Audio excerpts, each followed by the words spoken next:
Stephanie Egger is set to go down against Luana Santos.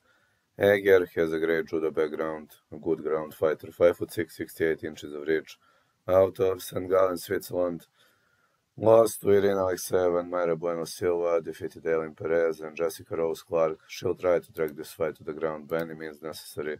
Luana Santos, 6'1", 5'6", 67 inches of reach. A typical shoot boxer. She wants to brawl, she wants to fight. She defeated Bertira Rodriguez and Juliana Miller, and only suffered one loss to Jenna Bishop, a ground fighter. Now, what I want to say, Santos is better on the feet. Egger is very good on the ground. I believe even if Santos gets dragged to the ground, that she'll be able to work her way up to the feet, and I still believe she'll be able to get back and outsmart her opponent. So I'm gonna say Luana Santos to win.